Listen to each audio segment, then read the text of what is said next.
नमस्कार साथियों, जय हिंद मेरे प्यारे बच्चों। लक्ष्य 100 में आप सभी का मैं स्वागत करता हूं। मेरे प्यारे बच्चों, आपके मन में एक जिज्ञासा होगी कि लक्ष्य 100 क्या है। तो मेरे प्यारे साथियों, मैं एक चीज़ बता दूं, जो ये लक्ष्य 100 है, ये स्पेशल यूपीपीसीएस आरओ 2023 के लिए एक चलाया गया महत्वपूर्ण प्रोग्राम है, जो कि आपकी 60 डेज के लिए है, 60 दिन के लिए है। और इसमें आपके यूपीपीसीएस से संबंधित जितने भी सब्जेक्ट हैं, चाहे वो हिस्ट्री हो, ज्योग्राफी हो, पॉलिटी हो, इकोनॉमी हो, इकोलॉजी, इन्वायरमेंट हो, साइंस एंड टेक हो, यूपी स्पेशल हो, करंट अफेयर हो, तमाम चीज़ों को इसमें कवर किया जाएगा। इसका मूल मकसद क्या होता है? लक्ष्य 100 का मतलब ये होता है मेरे प्यारे साथियों कि अगर मान लीजिए कि आपके यूपीपीसीएस में 150 क्वेश्चन आएंगे, 150 में मैं मान लिया कि आपने 130 क्वेश्चन क्या किया, अटेम्प्ट किया। 130 क्वेश्चन में आपके कितने 100 क्वेश्चन मुझे सही कराना है, राइट। कितने क्वेश्चन सही कराना है? 100 क्वेश्चन कराना है। अगर 130 में से आपके 10 क्वेश्चन, मान लीजिए कि 30 क्वेश्चन आपके गलत हो गए, तो आपके 90 क्वेश्चन सही होंगे। अगर इसमें से 30 क्वेश्चन आपने गलत कर दिया तो आपके 90 क्वेश्चन सही होंगे। जैसा कि आप जानते हो कि अगर हम 3-4 साल का रिकॉर्ड उठा लेते हैं यूपीपीसीएस का, तो हम क्या पाते हैं कि यूपीपीसीएस में 85 से लेकर 90 क्वेश्चन तक अगर आपका सही है तो आपका प्री एग्जाम निकल जाता है। तो इसी को ध्यान में रखते हुए हमने आपके लिए एक लक्ष्य 100 प्रोग्राम चलाया है, जिसका मूल उद्देश्य है कि आपको जो है न्यूनतम 100 क्वेश्चन सही करके आना है। और ये मेरा वादा है, कह लीजिए कि मैं प्रॉमिस करता हूं कि आप 100 क्वेश्चन करके आओगे, राइट, निश्चित करके आओगे।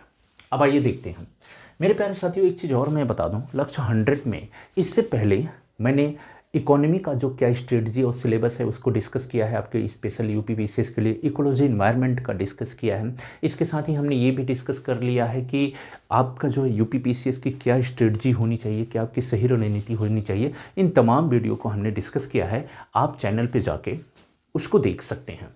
मेरे प्यारे साथियों, मैं एक चीज़ बता दूँ, ये जो मैंने लक्ष्य 100 प्रोग्राम चलाया है यूपीपीसीएस के लिए, एक पूरी तरह से फ्री है। हमारे उन भाइयों के लिए, हमारे उन साथियों के लिए, उन बच्चों और बच्चियों के लिए हैं जो इस बार यूपीपीसीएस में सिलेक्ट होना चाहते हैं, राइट।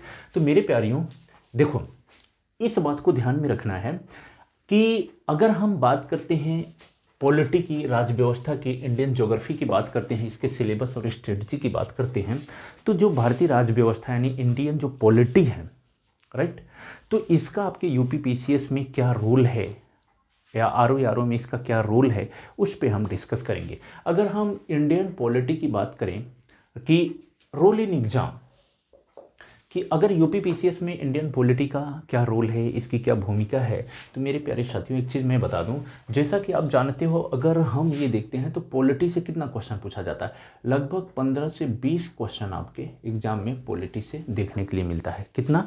15 से 20 क्वेश्चन मिलता है। कभी कभी 15 क्वेश्चन मिलता है, लेकिन कभी 20 क्वेश्चन या उससे प्लस भी हो सकता है। तो हम एक एवरेज मान के चलते हैं कि 20 क्वेश्चन के आसपास आपको देखने के लिए मिलेगा, राइट। तो मेरे प्यारे साथियों एक चीज़ और मैं बता दूं आपको, ये जो 20 क्वेश्चन आते हैं, ये 3 तरह के क्वेश्चन इसमें बनते हैं। कितने? 3 तरह के क्वेश्चन बनते हैं। एक तो कंसेप्ट बेस होंगे, दूसरे फैक्ट बेस होंगे, तीसरा क्वेश्चन जो होगा कंसेप्ट प्लस और फैक्ट पे आधारित होता है। तो कुछ क्वेश्चन कंसेप्चुअल होते हैं, कुछ फैक्चुअल होते हैं, वन लाइनर होते हैं, और कुछ कंसेप्ट और फैक्ट को मिला के होते हैं। एक चीज़ की और मैं जानकारी दे दूं साथियों, जब हम पॉलिटी की बात करते हैं तो पॉलिटी जो एक ऐसा सब्जेक्ट होता है, ये करंट से भी आपका जुड़ जाता है, एकदम अपडेट सब्जेक्ट है, करंट से जुड़ा हुआ विषय है। तो हम ये भी देखेंगे साथ साथ कि अगर कहीं भी आपका करंट से जुड़ा हुआ मैटर आ रहा है तो उसको भी हम डिस्कस करेंगे। तो हमने ये देख लिया कि पॉलिटी का आपके एग्जाम में बहुत बड़ा रोल है। मेरे प्यारे साथियों, एक एक प्रश्न आपके लिए इंपॉर्टेंट होता है, एक एक प्रश्न की फाइट होती है। 500 से 700 सीट आती है, उसमें आप देखते हैं 4 से 5 लाख बच्चे फॉर्म भरते हैं। तो एक एक क्वेश्चन पे हज़ार बच्चों के बीच फाइट होता है। तो हर एक क्वेश्चन आपके लिए इंपॉर्टेंट है, इसलिए हम हर एक क्वेश्चन को फोकस में रखेंगे। तो रोल इन लाइफ, मेरे प्यारे साथियों, होता क्या है कि अगर आप इस तरह से तैयारी करते हो कि कोई भी जो सब्जेक्ट है उसका जो रोल है वो हमारे एग्ज़ाम में क्या है, तो ये गलत है। सिर्फ एग्ज़ाम के व्यू से किसी भी सब्जेक्ट को हमें नहीं पढ़ना चाहिए, बल्कि किसी भी सब्जेक्ट को आप पढ़ रहे हो तो आपको ये भी ध्यान देना चाहिए कि उस सब्जेक्ट का हमारे जीवन में क्या महत्व है।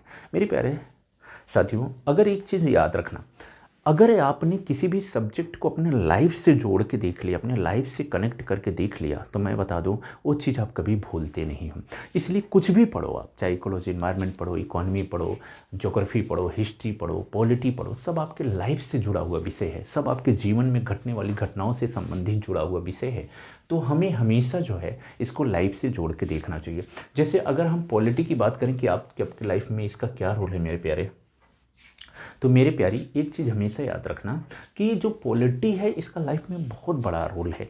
आप जो भी नियम कानून जो भी फॉलो करते हो, जिस नियम कानून से आप चलती हो, जो भी हमारा समाज है, जो हमारा ढांचा है, जिस नियम कानून से कार्यपालिका, न्यायपालिका, व्यवस्थापिका, जो भी नियम कानून है, सब कुछ किसके अंतर्गत आता है? पॉलिटी के अंतर्गत आता है। पॉलिटी के अंतर्गत हम चुनाव करते हैं, चुनाव लड़ते हैं, चुनाव मतदान करते हैं, राइट, चुनाव से संबंधित बातें करते हैं, राजनीति करते हैं, सब किसके अंतर्गत आ जाएगा? सब पॉलिटी के अंतर्गत आते हैं। तो कहीं भी आप जो कुछ भी देख रहे हैं गवर्नेंस के बारे में, राइट, सब पॉलिटी से जुड़ा हुआ है। तो ये आपके एकदम लाइफ से जुड़ा हुआ विषय है। हर एक कदम पे आपको पॉलिटी देखने के लिए मिलती है, आपके हर एक निर्णय पे आपको पॉलिटी से रूबरू होना पड़ता है, राइट। तो आज से आप अपनी अप्रोच को बदलना है, अपनी सोच को बदलना है कि हमें किसी भी सब्जेक्ट को सब्जेक्ट के रूप में या एग्ज़ाम के व्यू से नहीं पढ़ना है, बल्कि कैसे पढ़ना है, उसको अपने लाइफ से जोड़ के पढ़ना है। अगर किसी भी चीज़ को आप अपने लाइफ से जोड़ के पढ़ते हो ना, फिर उसके बाद वो कभी आप नहीं भूलोगी मेरी प्यारी, राइट। और मेरे प्यारे, आप भी नहीं भूलोगे। तो मेरे सारे जो प्यारे और प्यारियां हैं उनसे एक बात मैं कहना चाहता हूं। तो हमने ये देख लिया कि एग्जाम में इसका क्या रोल है, लगभग 20 क्वेश्चन के आसपास आता है। किस तरह से क्वेश्चन बनते हैं हमने देख लिया, कंसेप्चुअल, फैक्चुअल, कंसेप्ट और फैक्ट बेस पे प्रश्न बनते हैं। लाइफ से जोड़ के आज से आप पढ़ना स्टार्ट करिए इसको। अब देखना है कि व्हाट टू रीड, राइट। अब हम ये देखेंगे कि व्हाट टू रीड, क्या हमें क्या पढ़ना है, पॉलिटी में हमें क्या पढ़ना है कि आपका जो यूपी पीसीएस 2023 जो 14 मई को परीक्षा होने वाली है, वो परीक्षा आपके रुके ना और आप उसे क्वालिफाई कर सको। तो आपको पॉलिटी में क्या पढ़ना है, किन किन टॉपिक्स को पढ़ना है, या मैं आपको कौन कौन से टॉपिक्स पढ़ाऊंगा, इस पे हम डिस्कस करते हैं, राइट। व्हाट टू रीड हमें क्या देखना है, हम देखेंगे कॉन्स्टिट्यूशन डेवलपमेंट। मेरे प्यारे साथियों, ये जो संवैधानिक विकास है, कॉन्स्टिट्यूशनल डेवलपमेंट है, संवैधानिक विकास है, ये महत्वपूर्ण है। ये हम देखेंगे 1773 से जो चार्टर एक्ट है वहाँ से स्टार्ट होता है, और 1935 के अधिनियम के साथ साथ 1947 तक आएंगे हम कि 1947 में क्या अमेंडमेंट किए गए, क्या सुधार किए गए, वहाँ तक चीज़ों को हम देखेंगे। तो यहाँ से आपके प्रश्न बनते हैं, लगभग मैं बता दूँ आपसे 1 से 2 क्वेश्चन यहाँ से आता ही आता है। एक प्रश्न तो आपको देखने के लिए जरूर मिलता है। अगर हम कॉन्स्टिट्यूशनल मेकिंग प्रोसेस की बात करें, संविधान निर्माण की प्रक्रिया, तो यहाँ से भी प्रश्न आता है, क्योंकि जब संविधान निर्माण की प्रक्रिया की हम बात करते हैं तो हम तमाम चीज़ों को देखते हैं कि हमारा प्रोसेस कैसे हुआ। इसमें अंतरिम सरकार की बातें देखते हैं, अंतरिम सरकार के गठन की बातें देखते हैं, फिर संविधान सभा की बातें करते हैं, बहुत सारी चीज़ों को यहाँ पर हम देखेंगे।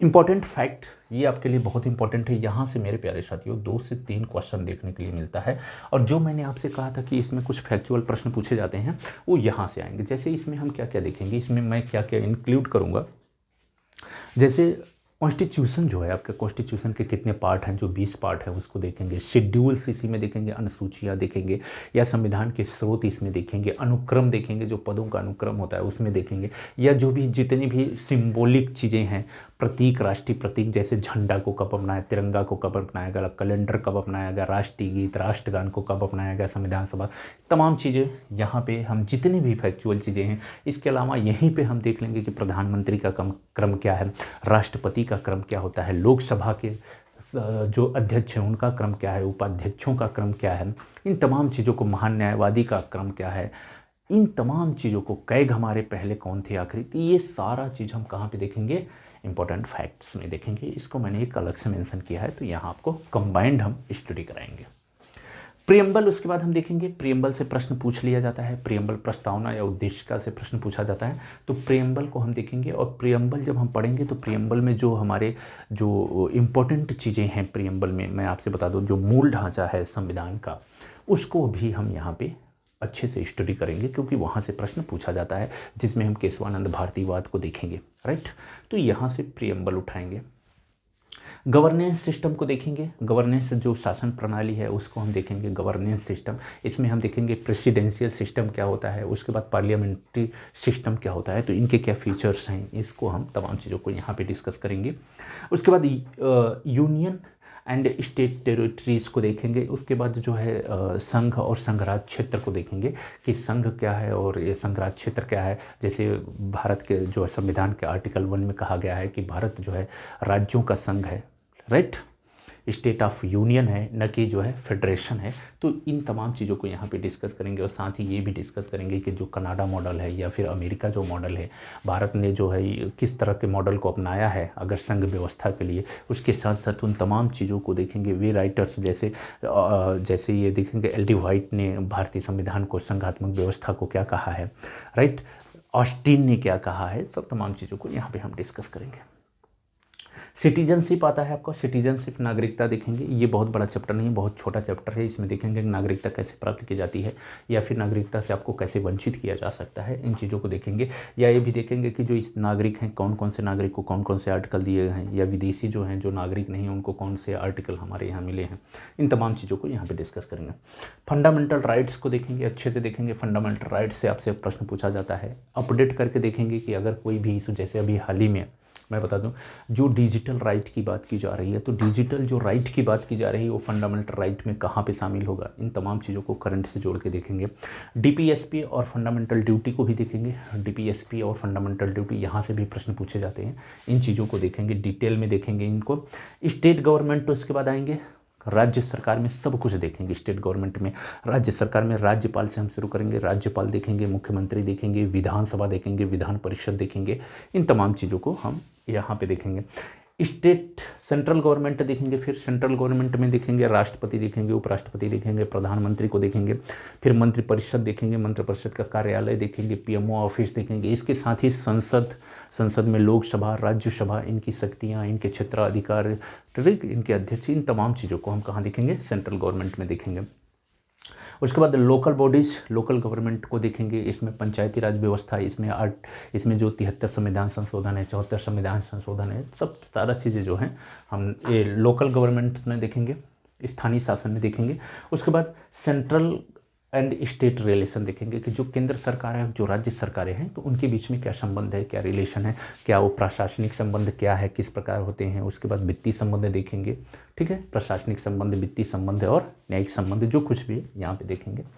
इसके अलावा हम कुछ और चीज़ देखेंगे। न्यायपालिका, जुडिशरी सिस्टम को देखेंगे, न्यायपालिका को देखेंगे। इसमें हम जो है सर्वोच्च न्यायालय को देखेंगे, सुप्रीम कोर्ट को देखेंगे, हाई कोर्ट को देखेंगे, एंड लोकल जो डिस्ट्रिक्ट कोर्ट है एंड लोकल जुडिशरी है उसको भी हम देखेंगे। कमेटीज़ देखेंगे। यहाँ से प्रश्न बनता है कमेटीज़ कितनी समितियाँ हैं, राइट। पूरे कॉन्स्टिट्यूशन की समितियों को एक जगह मैं आपको दिखाऊंगा कि जैसे अभी तक जितनी भी समिति, जैसे जो राज्यों के निर्माण से संबंधित कौन सी समितियाँ हैं, लोकल बॉडीज़ के निर्माण के लिए या लोकल जो है गवर्नमेंट के लिए कौन कौन सी समितियाँ निर्धारित की गई हैं या वर्तमान में कौन सी समितियाँ चल रही हैं, इन तमाम चीज़ को हम कमेटी में देखेंगे। कमीशन देखेंगे, कौन कौन से आयोग हैं, राइट, चाहे वह वित्त आयोग हो, नीति आयोग हो, राष्ट्रीय विकास परिषद हो। इसके अलावा जो है पिछड़ा वर्ग आयोग है, SC ST आयोग है, महिला आयोग है। इन तमाम चीज़ों को हम कमीशन में देखेंगे। इम्पोर्टेंट एक्ट देखेंगे, कौन कौन से महत्वपूर्ण एक्ट हैं, जैसे सूचना का अधिकार अधिनियम है, राइट, शिक्षा का अधिकार अधिनियम है। ये जितने भी एक्ट इस तरह से बनाए गए हैं इनको यहाँ पे देखेंगे। इसके अलावा जो अभी करंट में जो एक्ट बन रहे हैं उसको भी देखेंगे कि अब तक कितने संशोधन हुए हैं, कितने एक्ट बने हैं। मिसलेनियस में बचे कुछ है, सारी चीज़ों को मिसलेनियस में हम देखेंगे कि क्या मिसलेनियस है। इसमें जितनी भी चीज़ें, तमाम चीज़ें छूट जाएंगी उसको हम यहाँ पे कवर करेंगे, राइट। तो इस तरह से हमने देखा कि व्हाट टू रीड, हमें क्या पढ़ना चाहिए, राइट। आइए आगे देखते हैं मेरे प्यारे साथियों, बच्चों। वेयर टू रीड, हमें कहाँ से पढ़ना चाहिए। सभी को पता है कि हमें कहाँ से पढ़ना चाहिए, लेकिन फिर भी हम एक बात कहना चाहेंगे क्योंकि कहना ज़रूरी है।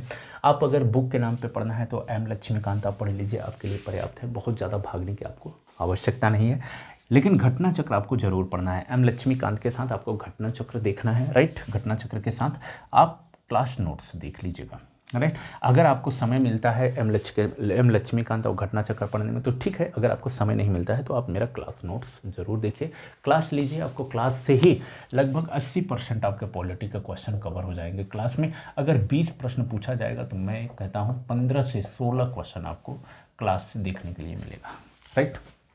हाउ टू रीड, हमें कैसे पढ़ना है, ये बहुत ही महत्वपूर्ण होता है इम्प्लीमेंट।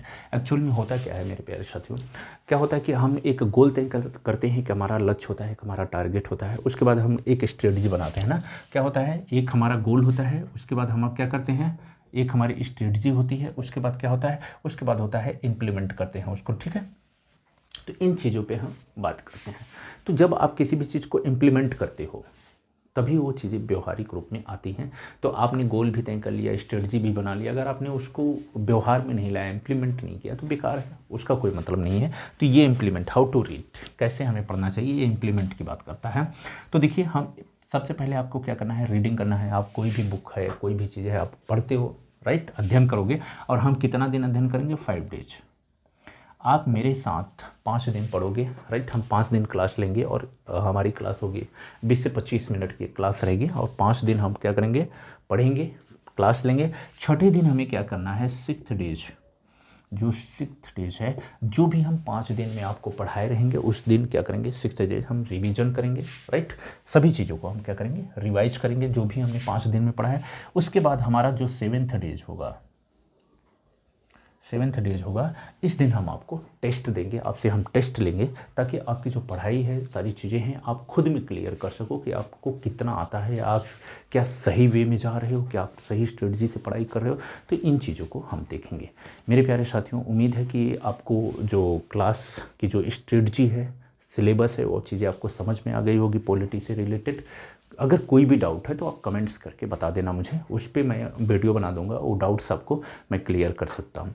मेरे प्यारे साथियों, एक चीज़ मैं और बता दूँ, राइसाद स्टडी सेंटर में हमारा टेलीग्राम सेंटर है, राइसाद स्टडी सेंटर टेलीग्राम है, आप वहाँ उसको ज्वाइन कर सकते हो। वहाँ पे हमें किसी भी प्रकार का मैसेज भेज सकते हो और किसी भी प्रकार का हमसे प्रश्न आप पूछ सकते हो। आपका वेलकम है राइसाद स्टडी सेंटर टेलीग्राम पे, आप हमें वो कर सकते हो, राइट मेरे। और अगर आप मुझसे डायरेक्ट किसी भी प्रकार का प्रश्न पूछना चाहते हो, किसी भी प्रकार की, तो मेरा नंबर है, आप नोट कर सकते हो। और आप मुझे इस पे व्हाट्सएप भी कर सकते हो, 9871624732, ये मेरा व्हाट्सएप नंबर है। आप मुझे यहाँ मुझसे जुड़ सकते हो, राइट। तो मेरे प्यारे साथियों, उम्मीद है कि आप स्वस्थ होंगे, मस्त होंगे और आपकी पढ़ाई अच्छी चल रही होगी। तो हम अगले वीडियो में मिलते हैं, राइट। इससे पहले मैं आपको बता दूं, इससे पहले मैंने इकोनॉमी, इकोलॉजी, एनवायरनमेंट, ये पॉलिटी का था, यूपी पीसीएस के स्ट्रेटजी मैंने डिस्कस किया है। अगला जो नेक्स्ट वीडियो मैं स्ट्रेटजी पे बनाऊंगा मेरे प्यारे साथियों, वो मैं बनाऊंगा कि साइंस को आपको कैसे पढ़ना है, साइंस में क्या पढ़ना है, कैसे मैनेज करना है, चीज़ों को कहाँ से पढ़ना है, किस प्रकार पढ़ना है, ताकि आप मैक्सिमम क्वेश्चन को कर सको, राइट। इन तमाम चीज़ों पे मैं अगली वीडियो में डिस्कस करूँगा। तब तक के लिए आप सभी को मेरा नमस्कार, जय हिंद।